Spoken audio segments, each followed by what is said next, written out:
The air in the settlement was thick with judgment that morning, carrying the whispers of those who had gathered in the square. The sound of boots grinding against hard earth mixed with the nervous shuffle of skirts, and all eyes were on the girl who stood with her wrists bound in coarse rope. She was young, not more than 19, her hair falling in loose strands across her flushed cheeks. Yet the fire in her eyes burned brighter than her fear, though it was that very defiance that had led her to this moment.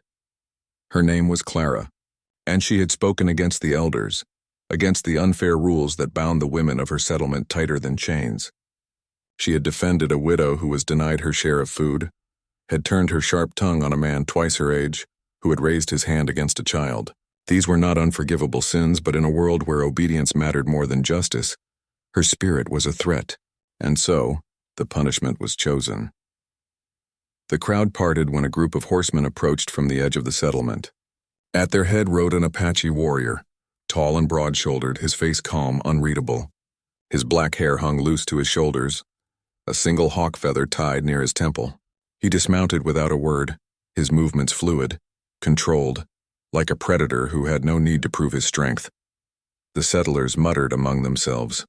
Some looked smug, others uneasy, but most watched with the kind of cruel fascination people reserved for spectacles that did not touch their own skin. The elder's voice rang out. "This woman has brought shame and disorder upon us. She will be given over to this Apache as payment. Let her learn what it means to belong to no one." Clara's stomach twisted, though she kept her chin high. Stories of the Apache had filled her childhood. Tales of raids, of brutality, of women taken and never seen again. They meant for her to be broken. She could feel it in the sneers, in the smug satisfaction of the elder's gaze. The Apache stepped forward, his eyes dark as storm clouds fixed on hers. Clara braced herself for him to reach out roughly, to claim her as his prize in front of them all. But he did not. Instead, he cut the rope at her wrists with a swift stroke of his knife. The fibers snapped, and Clara stared at her freed hands, too stunned to speak. A murmur ran through the crowd. The elder frowned. "She is yours," he said again more firmly, as though the Apache might have misunderstood. The warrior gave no reply. He only draped a thick woolen blanket from his horse over Clara's shoulders. The fabric was rough but warm, and the gesture left her trembling, not from fear but from the strangeness of it. She had expected violence. She had expected cruelty. But this was protection. The Apache looked to her, his voice low and steady, his English touched with an accent but clear enough. "You are not theirs to break." The words struck something deep inside her, unraveling the knot of fear that had tightened in her chest. Yet she said nothing, afraid that her voice might betray the flood of emotions swelling in her throat. The elder scowled, clearly dissatisfied with the display. "Take her then, and may she be the weight you carry." Clara was led to the warrior's horse. He helped her mount, not with force but with steady hands that made her heart stumble.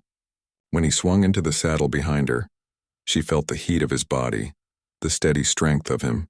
The people of the settlement watched as they rode away, some satisfied, some disbelieving, but none daring to call them back. As the sound of hooves carried them farther from the settlement, Clara's courage faltered. Her hands clenched, the blanket tighter around her shoulders. "What will you do with me?"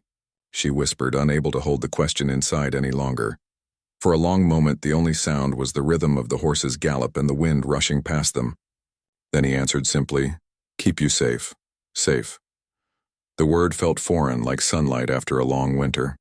She had been condemned to destruction, handed over as punishment, but in the arms of her supposed captor, she found something she had never known before, the promise of protection. Her heart ached with confusion, and yet a seed of hope, fragile but real, took root. She had been cast away like refuse, but to him, she was not a burden. She was something worth shielding. That night, when they stopped to make camp beneath a sky awash with stars, Clara sat wrapped in the blanket he had given her, still unable to understand what fate had turned her punishment into this strange, impossible reprieve. And though silence stretched between them, she felt the truth settling quietly into her bones. This man, this Apache, was not her captor. He was her shield, and for the first time in her life, Clara began to wonder if she had been delivered not to suffering, but to the beginning of something greater than she had ever imagined. The ride away from the settlement had left Clara stiff and shaken. By the time the Apache warrior guided his horse into a clearing deep within the wilds, the last glow of sunlight had surrendered to night. She thought of how easily she could vanish here in this vast and lonely wilderness. No one from her settlement would come searching. They had already written her off. When the warrior helped her dismount, Clara stumbled, nearly losing her footing. He steadied her with one strong hand under her arm, then stepped back as if wary of crowding her. For the first time, she studied him more closely. His expression was calm, unreadable, yet not cruel. His eyes carried the watchfulness of a hawk, sharp but not unkind. He began to make camp with swift efficiency, gathering wood, striking sparks from flint, coaxing a small fire to life. Clara wrapped the blanket tighter around her shoulders, hugging it like a fragile shield. She had expected harshness, perhaps chains. Instead, she sat by the warmth of a fire he built for her comfort. "Eat," he said when the flames were steady, setting down a strip of dried meat beside her. Clara hesitated. "Why are you being kind to me?" His gaze met hers across the fire, steady and unblinking. "Kind? No, respect."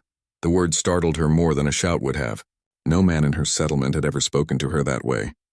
Respect was reserved for the elders, for men with power, not for a young woman who had been cast out as punishment. Still, her distrust lingered. She bit into the meat cautiously, her eyes never leaving him. They told me your people were cruel, that I'd suffer." His jaw tightened, but he didn't look away. "Your people fear what they do not understand." Cruelty was theirs, not mine. The fire cracked softly between them. Clara felt something shift inside her, a tiny splinter of certainty breaking apart. He wasn't what she'd been told. He had every chance to prove her fears true, yet instead he wrapped her in warmth and fed her. When the night deepened, exhaustion pressed against her like a heavy hand. Her body ached from fear, from the ride, from hunger she hadn't admitted. The warrior spread a mat of furs near the fire and gestured. "Rest." Clara's heart raced. She'd heard stories of women taken, of nights filled with terror. Yet when she laid down on the furs, the Apache did not join her. Instead, he moved a short distance away, settling with his back against a tree, his knife resting loosely across his knees. He was a silent sentinel, not a predator. Sleep came reluctantly, but when Clara woke to the crackle of the fire at dawn, he was still there, watching the forest, not her. She felt an ache in her chest, a strange mingling of relief and guilt. Why should she feel safe with him, when her own people had abandoned her? The days that followed blurred together. They traveled deeper into Apache land, moving with the rhythm of the wild. He hunted with a bow, his movements swift and certain, bringing back rabbits or grouse that he roasted for them both. He filled her waterskin from streams, wordlessly ensuring she drank before he did. Clara began to notice the small details of him, the way he tied his horse's reins with care, the way his eyes softened when children from a passing band of Apaches ran up to greet him. She learned his name, Dakota. It meant friend to all. One evening, while she struggled to grind maize in the stone bowl he provided, her hands clumsy and slow, frustration boiled over. "I'm useless here," she muttered bitterly. Dakota glanced at her, his expression calm. "No, you learn." "That is not useless," the words made her throat tighten. No one had ever spoken to her with such patience. At home, mistakes brought scorn. Here they were simply part of becoming. But fear still lingered. Each night when she lay on the furs he gave her, she braced herself for the moment his patience would break, for the moment he would take what the settlement had offered him. Yet that moment never came. Instead, he was careful. He gave her space. He spoke little, but when he did, his words held weight. He told her about the land, pointing out plants she could eat, rivers that ran year-round, stars that marked direction. He taught her in silence and in patience, as though she was not a burden, but a companion worthy of knowing these things. One night, as the firelight flickered across his face, Clara whispered the question that had haunted her since the beginning. "Why did you take me? Why not leave me there?" Dakota's gaze held hers, steady and unflinching. "Because I saw the way they looked at you, like you were nothing. To them you were punishment. To me, no one deserves that." Her breath caught. No one had ever spoken to her with such simple truth. And in that moment, something within her cracked wide open. The girl who had been handed away as though she were worthless began to see herself differently. In his eyes, she was not a burden, not a curse. Not punishment, she was human. She was worthy of being kept safe. The fire popped softly, sparks dancing upward into the dark. Clara drew the blanket closer around her shoulders. But the warmth that spread through her chest had little to do with the flames. For the first time in her life, she felt sheltered, not by walls, not by rules, but by the presence of a man who asked for nothing in return. And in the quiet of that wild place, with stars spilling endlessly overhead, she began to wonder if what she had been given was not punishment at all, but the first fragile glimpse of freedom. The settlement's stories had painted the Apache as monsters, savages who took pleasure in cruelty, who stole women and burned homes. Those tales had been Clara's only knowledge of them, repeated like gospel by elders whose words had been law. But the longer she remained with Dakota, the more the painted image shattered. Days bled into weeks. She learned the cadence of his silence, the quiet way he guided her without ever forcing her. When they encountered his people, Clara braced herself for hostility, but what she found instead left her breathless. Women carried infants on their hips, laughter spilling like music through the camp. Children darted between lodges, chasing one another, their joy unrestrained. Men worked leather, sharpened tools, and greeted Dakota with nods of respect. It was a life so different from her settlement, free, unchained, built not on constant fear, but on shared survival. And yet Clara felt like a ghost drifting between two worlds belonging to neither. One afternoon she helped a woman grind maize beside the fire. The woman, younger than Clara, smiled kindly as she showed her the rhythm of the stone against the bowl.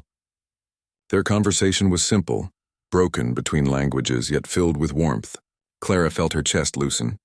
For the first time since she had been cast out, she was not treated as a burden, but as someone worth teaching. But at night, when the fire burned low and shadows stretched long, doubt crept in. Could she ever belong here? Could she truly let go of everything she had been taught about who these people were and who she was supposed to be? That question haunted her the night a group of traders passed near the Apache camp. Clara heard their voices before she saw them, their English sharp and familiar. Her heart lurched.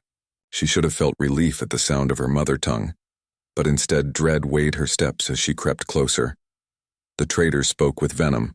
"The savages grow bold," one muttered. "Saw a white girl among them. Fool must have been taken. Better for her if she'd been left to rot," another laughed. "Taken, you mean used. She won't last long." Clara froze, bile rising in her throat. That was how her people saw her now, ruined, shamed, not worth saving. The words cut deeper than any knife.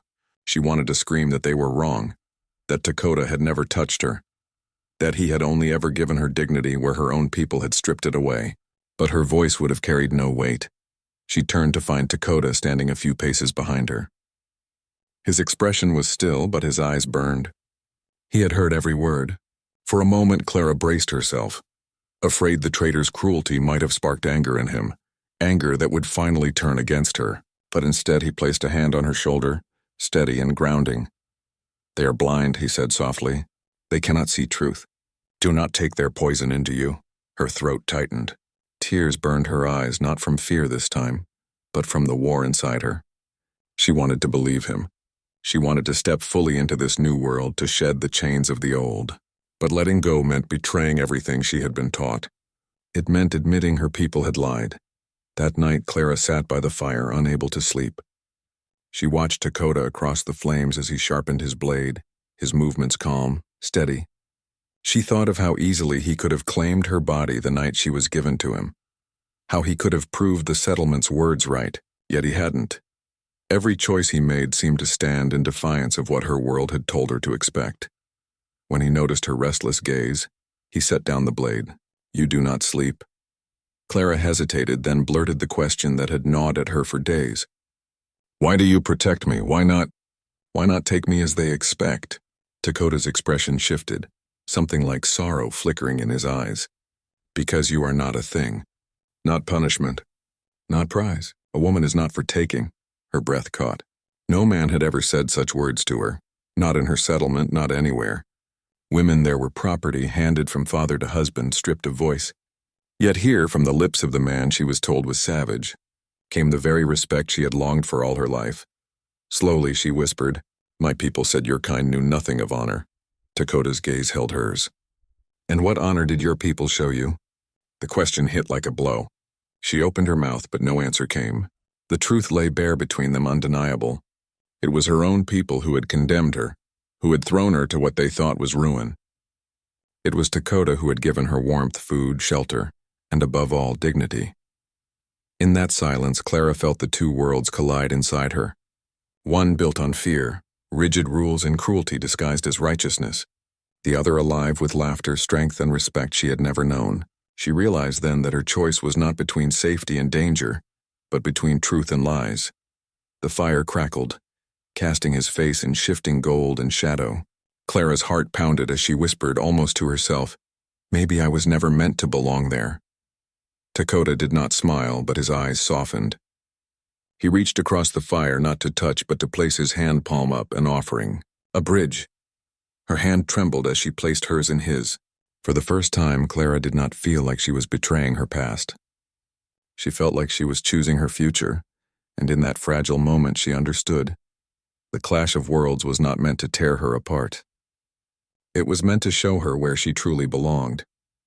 The days lengthened into weeks, and Clara began to measure time not by the sun's rise and fall, but by the rhythm of life at Dakota's side.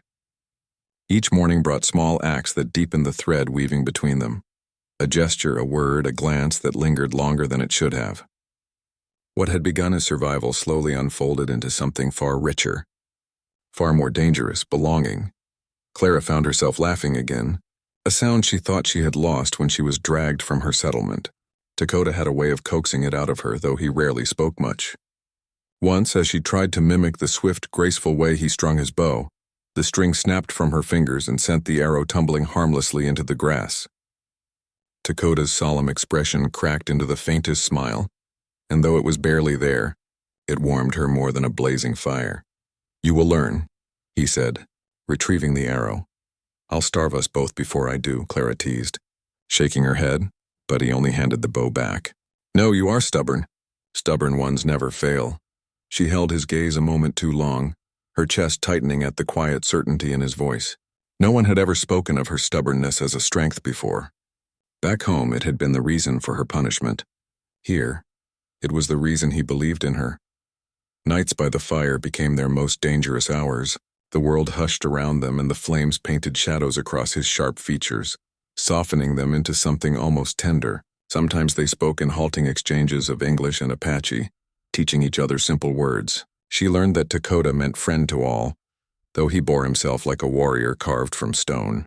He learned that Clara had once longed to read books she was forbidden to touch. The more she shared, the more she felt the ache of her past easing. Yet with each word spoken, each moment of silence shared, she felt herself drawn deeper into the gravity of him.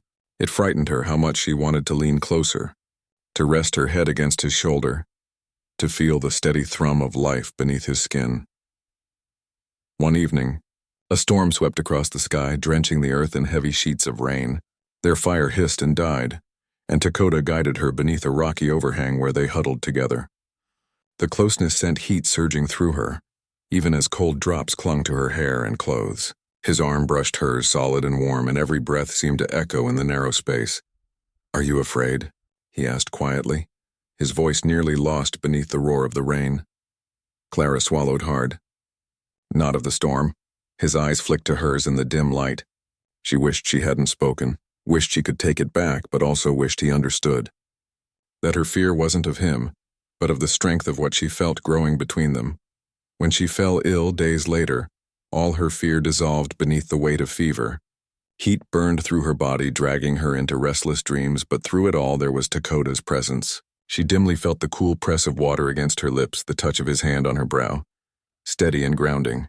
Through the haze she caught fragments of his voice, low and urgent in his language, words she could not understand but felt in her bones. When she finally woke, weak but breathing easier, Dakota sat slumped beside her, exhaustion carving shadows beneath his eyes. He had not left her. For days he had kept vigil, and when she whispered his name, his head snapped up, relief flooding his face in a way that struck her heart like a blade. "You live," he murmured, and for the first time his voice broke.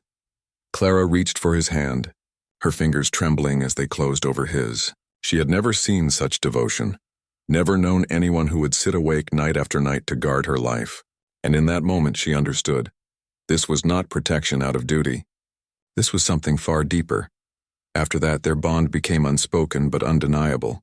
When danger came from a band of raiders who prowled the edge of the camp, Dakota stood before her with his bow drawn, his body a shield between her and the threat. She watched him fight, watched the unyielding strength in every movement, and her heart ached with pride and fear all at once.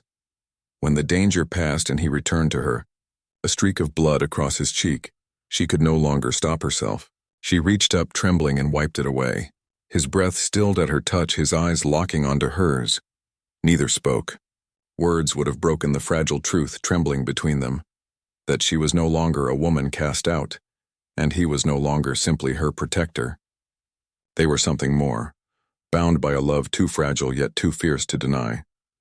At night she lay beneath the stars, the fire crackling low, and listened to his even breaths beside her. She wanted to move closer, to rest her head on his chest, to let the steady rhythm of his heart lull her into peace. But she didn't, not yet. Instead, she whispered into the quiet, words she wasn't sure he would hear. "You saved me." His voice came, low and steady in the dark. "No, you saved yourself. I only held the storm away until you could see it." Her eyes burned with tears she didn't let fall. She turned her face toward the stars, knowing that no punishment could have brought her here. No cruel plan could have written this bond. It had been born from patience, from respect, from the fragile courage of two hearts learning to trust.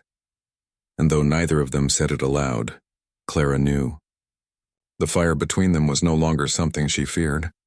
It was something she would guard as fiercely as he guarded her life. Autumn bled across the land in strokes of gold and fire. The air grew crisp, carrying the promise of winter, and with it the unsettling weight of change. Clara had lived among Dakota and his people long enough that her hands no longer trembled when she ground maize, no longer faltered when she helped sew skins for the coming cold. The lines of her face, once strained with fear, now softened with quiet strength. Yet peace could not last forever. Word came one morning from a scout. Her old settlement had sent men riding toward Apache land. Clara's chest clenched at the news. She had not thought of that place in weeks, had buried it beneath the rhythm of her new life. But now, like a ghost, it rose again to claim her. When the riders arrived, Clara stood at Dakota's side, her heart pounding. Dust billowed from their horses' hooves, and soon the faces of men she once knew came into view. Their expressions were a mixture of arrogance and something darker. Guilt, perhaps, though hidden beneath sneers. The elder who had condemned her stepped forward. His voice carried across the camp like a whip. "You've had her long enough. We've come to take her back." Clara's knees weakened, but Dakota shifted, placing himself between her and the men. His stance was calm but unyielding, a wall of flesh and bone that would not move. "She is not yours," Dakota said, his voice low, steady. The elder scoffed. "She belongs to us. She was given to you as punishment. If she is still alive, it is only because you have failed to finish what you were meant to." Clara's breath hitched. Around her, the Apache people stiffened, their eyes narrowing at the insult. But it was Dakota's silence that pierced deepest. Silent except for the hand he reached back, fingers brushing hers. The gesture was small, yet it spoke louder than any word. "Stand with me," the elder sneered. "Girl, come forward. Do not shame yourself more by hiding behind him." Clara's body trembled, her throat dry as sand. Once the sound of that commanding voice would have forced her compliance. Once she would have obeyed, even as she burned with anger. But not now. Not after everything she had lived, everything she had learned.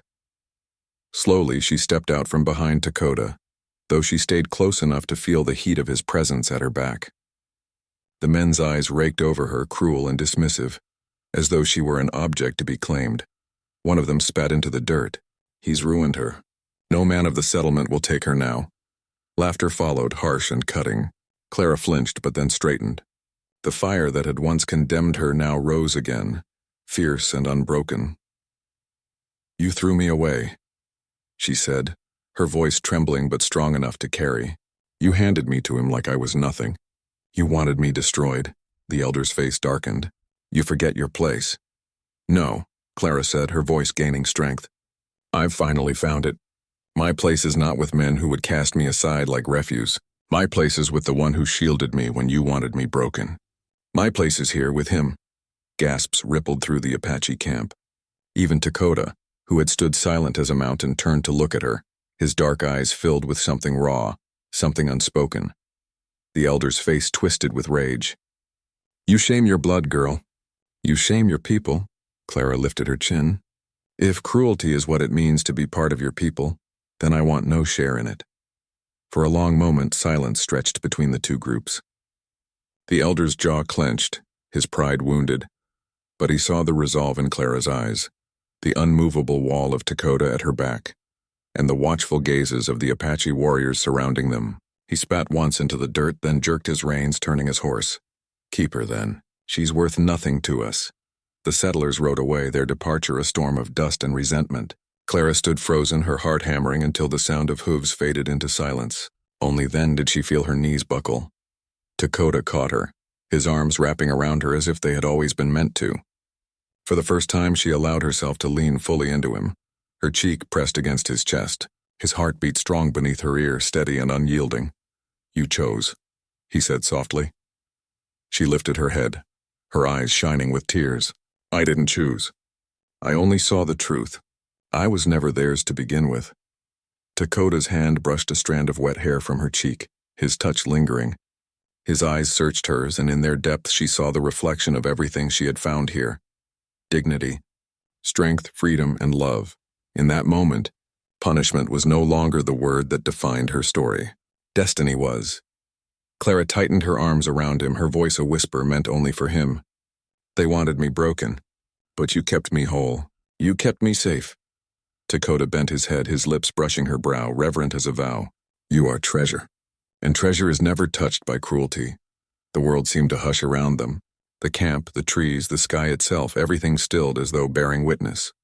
Clara closed her eyes, letting the warmth of him surround her, and knew that no matter what storms came, she would never again face them alone. For love, once given freely, was stronger than any punishment, stronger than any fear. And in Dakota's arms, Clara found not just protection but home.